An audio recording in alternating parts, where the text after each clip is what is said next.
मेरे साथ बोलिए, भारत माता की, भारत माता की। मंच पर उपस्थित डॉक्टर अजय सिंह जी, भारतीय जनता पार्टी के जिलाध्यक्ष, जिले के महामंत्री डॉक्टर सुरेंद्र सिंह पटेल चंदेल, जिला उपाध्यक्ष श्री राहुल गौतम जी, और आज जिनको जिताने के लिए मैं आया हूं, हमारे लोकप्रिय प्रत्याशी देव तालाब के आगे आइए, गिरीश जी आगे आइए, यहां रहिए, श्री गिरीश गौतम जी, जोर से ताली बजाइए गौतम साहब के लिए सब लोग। और आज देव तालाब में आए हुए प्यारे भाइयों बहनों माताओं और मेरे जिगर के टुकड़े जैसे युवा मित्रों, आप सभी को नमस्कार। मित्रों, सबसे पहले महादेव की इस पावन भूमि को, देव तालाब को प्रणाम कर कर मैं मेरी बात की शुरुआत करना चाहता हूं।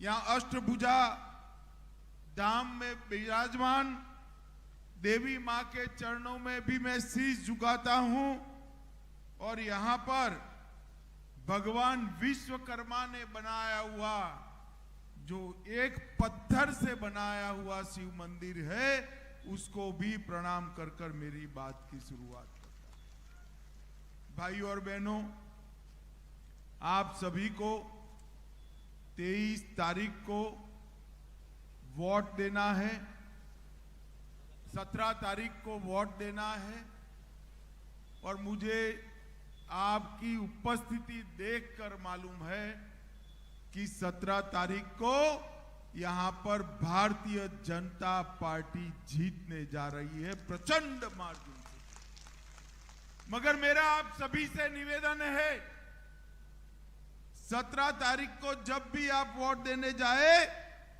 शिव गौतम साहब को यहां से भोपाल भेजने के लिए मत दीजिए, क्योंकि आपका एक वोट न केवल गौतम जी को जिताएगा, भाजपा सरकार बनाएगा, परंतु आपका एक वोट आने वाले दिनों में मध्य प्रदेश और भारत का भविष्य तय करने वाला वोट है।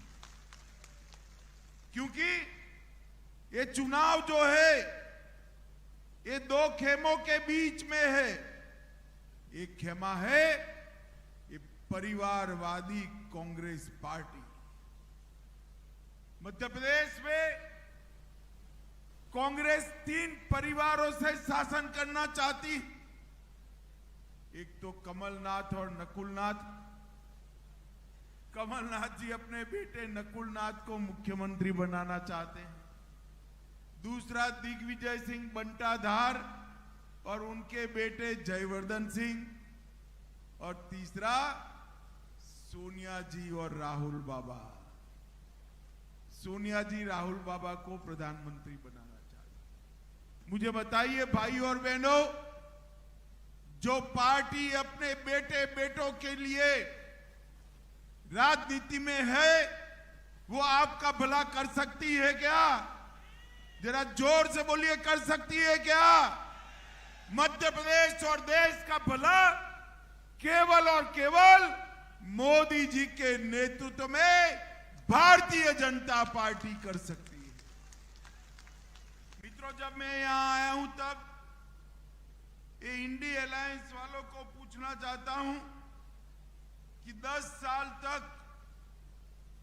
साल तक केंद्र में कांग्रेस की सरकार थी। सोनिया मनमोहन सिंह प्रधानमंत्री थे।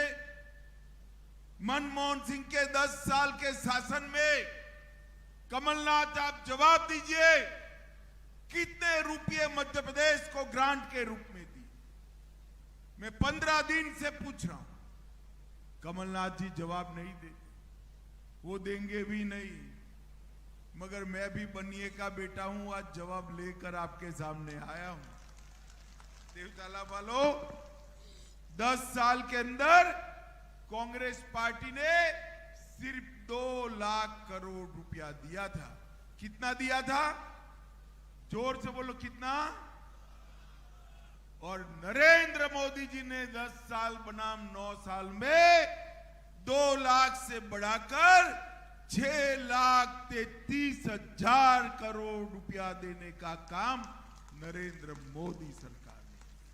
इसके साथ साथ 6,33,000 की ग्रांट के अलावे 5 लाख करोड़ रुपया रोड के लिए, बड़े बड़े इंडस्ट्रियल कॉरिडोर के लिए, रेलवे के लिए, एयरपोर्ट के लिए, सोलर पार्क के लिए, स्टार्टअप के प्रोजेक्ट्स के लिए ये देने का काम नरेंद्र मोदी सरकार ने किया है।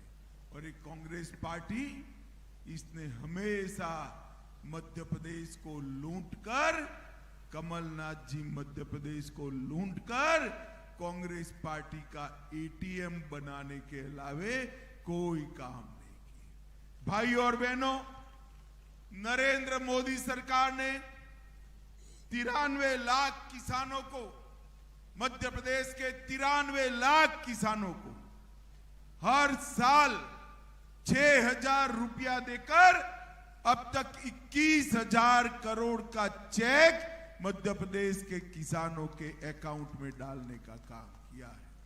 और मैं आज बताकर जाता हूं, देवतालाब में हमने हमारे घोषणा पत्र के अंदर वादा किया है, मोदी की गारंटी है, आप कमल फूल की सरकार बना दो। 3 तारीख को भाजपा सरकार बना दो। किसानों को मिलने वाला 6,000 अब 12,000 रुपया कर दिया जाए। 65 लाख गरीबों के घर में नल से जल पहुंचाया। 3,70,00,000 गरीबों को आयुष्मान भारत योजना का फायदा पहुंचाया। 5 लाख तक का सारा इलाज आज Narendra Modi ji free of cost कर रहे हैं। मैं आपको बताता हूं, हमने घोषणा पत्र में मोदी गारंटी दिया है, यहां डबल इंजन की कमल फूल की सरकार बना दीजिए। 3 दिसंबर के बाद 5 लाख तक के खर्चे की जगह 10 लाख तक का खर्चा फ्री ऑफ कॉस्ट मुफ्त में किया जाए। भाई और बहनों, 80 लाख गरीबों के घर में शौचालय बनाए।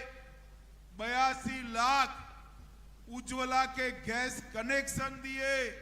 और फिर से एक बार मोदी गारंटी है, सारे उज्ज्वला कनेक्शन में गैस के दाम कितने भी बढ़ जाए, आप माताओं बहनों चिंता मत करिए। मध्य प्रदेश में गैस का सिलेंडर 3 दिसंबर के बाद 450 रुपये में मिलेगा। 450 प्रधानमंत्री आवास 36 लाख देने का काम किया और डायरेक्ट बेनिफिट ट्रांसफर स्कीम देकर हमने गरीबों को कोई बिचौलिए के बगैर उनका फायदा पहुंचाने का काम भारतीय जनता पार्टी की सरकार ने किया। मित्रों, ये दिग्विजय की सरकार थी। मध्य प्रदेश को बंटाधार कर दिया था इन्होंने। मध्य प्रदेश को बीमारू राज्य बना। मैं गुजरात में रहता हूं। गुजरात से उस वक्त बाबा महाकाल के दर्शन करने के लिए आते थे। अहमदाबाद से निकलता था, दाहोद तक आराम से सो जाता था, मगर दाहोद से झाबुआ में जैसे घुसते थे, गाड़ी धड़ाम से गड्ढे में गिरती थी और नींद खुल जाती थी। झाबुआ से बाबा महाकाल उज्जैन तक गाड़ी खड्डे में है, रोड खड्डे में है या रोड में खड्डा है मालूम ही नहीं पड़ता था। बिजली का नामो निशान नहीं।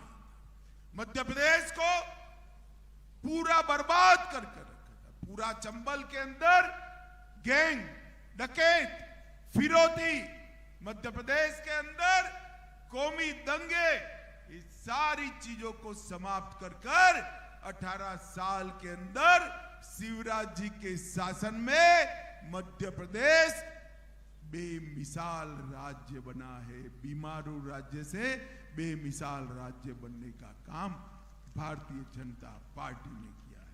23,000 करोड़ का बजट छोड़कर गए थे वो लोग, सिर्फ 23,000 करोड़ का। शिवराज जी ने अंतिम बजट 23,000 करोड़ से बढ़ाकर 3,14,000 करोड़ का बजट देने का काम मध्य प्रदेश सरकार ने किया है। एसटी, एससी, ओबीसी सिर्फ 1,000 करोड़ का बजट था, 1,000 करोड़ का बजट बढ़ाकर 64,000 करोड़ का करने का काम भारतीय जनता पार्टी ने किया है। मेडिकल कॉलेज की सीटें सिर्फ 620 थी, अब 4,000 है। और पर्यटक मध्य प्रदेश में 64 लाख सिर्फ आते थे, अब 9 करोड़ पर्यटक मध्य प्रदेश में आते हैं, एक साल में 9 करोड़। मध्य प्रदेश को बीमारू राज्य से बेमिसाल राज्य बनाया। आप कमल के फूल पर बटन दबाइए, ये बेमिसाल राज्य को हम भारत का बेस्ट राज्य बनाकर आपको वापिस देंगे, बेस्ट राज्य बनाकर। माताओं, भाइयों, बहनों, ओबीसी की बात करते हैं और राहुल बाबा को अभी किसी ने भाषण लिखकर दे दिया है कि ओबीसी बोलने से, पिछड़ा वर्ग की बात करने से ज्यादा वोट मिलते हैं। तो राहुल बाबा बोलते ही जा रहे, बोलते ही जा रहे। मैं राहुल बाबा को कहने आया हूं, कांग्रेस पार्टी पिछड़ा वर्ग की विरोधी पार्टी। सबसे पहले काका साहेब कालेलकर रिपोर्ट को सालों तक दबाकर एक कांग्रेस पार्टी ने रखा। मंडल कमीशन को आपने लागू नहीं किया। आपके पिताजी राजीव गांधी ने मंडल कमीशन को लागू करने का विरोध किया। इसके सामने मोदी जी ने पिछड़ा वर्ग आयोग को संवैधानिक मान्यता देकर पिछड़ा वर्ग को संवैधानिक मान्यता देने का काम नरेंद्र मोदी जी ने किया। नीट की एग्जाम में 27% आरक्षण किया। केंद्रीय स्कूलों में पिछड़ा वर्ग के बच्चों का 27% आरक्षण किया। इसके साथ साथ सैनिक स्कूलों में 27% आरक्षण किया। और आजादी के बाद सबसे ज्यादा मंत्री अगर किसी एक सरकार में है तो नरेंद्र मोदी सरकार में 27 पिछड़ा वर्ग के मंत्री बनाकर पिछड़ा वर्ग को 35% सीटें देने का काम नरेंद्र मोदी जी ने किया। भाई और बहनों, मुझे बताओ जरा, ये कश्मीर जो है हमारा है या नहीं है? ऐसे नहीं, जरा राहुल बाबू को सुनाई पड़े ऐसे बोलो, है या नहीं है? धारा 370 हटनी चाहिए थी या नहीं हटनी चाहिए थी? ये धारा 370 को कांग्रेस पार्टी अनौरस बच्चे की तरह 70 साल से गोदी में पाल कर रखी थी। आपने मोदी जी को प्रधानमंत्री बनाया। 5 अगस्त 2019 को मोदी जी ने धारा 370 को समाप्त कर हमेशा के लिए कश्मीर को अपना। अरे उस वक्त जब मैं बिल लेकर पार्लियामेंट में खड़ा हुआ, ये राहुल बाबा क्या भाषण करते थे कि मत हटाओ धारा 370, खून की नदियां बह जाए। अरे राहुल बाबा, 5 साल हो गए, धारा 370 हटा दी, खून की नदियां छोड़ो, कंकर चलाने की किसी की हिम्मत नहीं है, कंकर चलाने की। नरेंद्र मोदी सरकार, मोदी जी ने देश को सुरक्षित करने का काम किया। आपकी सरकार थी, आए दिन पाकिस्तान से आलिया मालिया जमालिया आते थे, बम धमाके कर चले जाते थे और मौनी बाबा मनमोहन सिंह के मुंह से उफ नहीं निकलता था। नरेंद्र मोदी जी आए, उरी और पुलवामा में हमला किया। मोदी जी ने 10 ही दिन के अंदर सर्जिकल स्ट्राइक और एयर स्ट्राइक कर पाकिस्तान के घर में घुसकर आतंकवादियों का सफाया करने का काम नरेंद्र मोदी जी ने किया। मोदी जी ने देश को सुरक्षित किया है, मोदी जी ने देश को समृद्ध किया है, मोदी जी ने देश को सम्मान दिलाने का काम किया है। भारत के तिरंगे को चंद्रयान के माध्यम से चंद्रमा पर पहुंचाने का काम नरेंद्र मोदी जी ने किया है। नई पार्लियामेंट बनाने का काम नरेंद्र मोदी जी ने किया है और माताओं बहनों को 33% आरक्षण देने का काम भी नरेंद्र मोदी जी ने किया है। नरेंद्र मोदी, मुझे बताओ भाई देवता लाभ वालों, अयोध्या में राम मंदिर बनना चाहिए या नहीं बनना चाहिए? जरा जोर से बोलो, बनना चाहिए या नहीं बनना चाहिए? 70 साल से ये कांग्रेस पार्टी राम मंदिर के मुद्दे को अटका रही थी, लटका रही थी, भटका रही थी।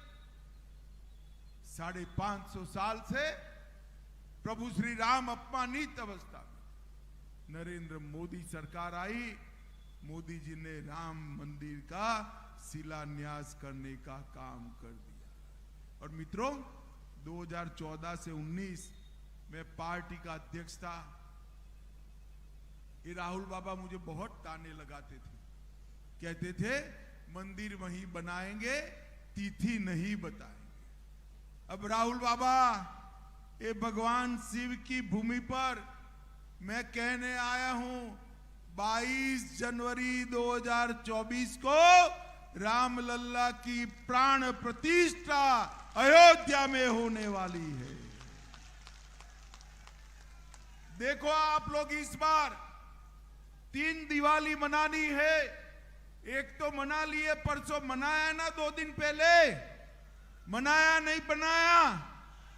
दूसरी 3 दिसंबर को सरकार बने तब मनानी है और तीसरी दिवाली 22 जनवरी को प्रभु श्री राम अपने मंदिर में बैठे तब मनानी। एक कांग्रेस पार्टी ने हमेशा से भारतीय संस्कृति का अपमान करने का, मोदी जी ने न केवल राम मंदिर बनाया, काशी विश्वनाथ कॉरिडोर जो औरंगजेब ने तोड़ा था उसको बनाया। बाबा महाकाल लोक सोमनाथ मंदिर सोने का बन रहा है।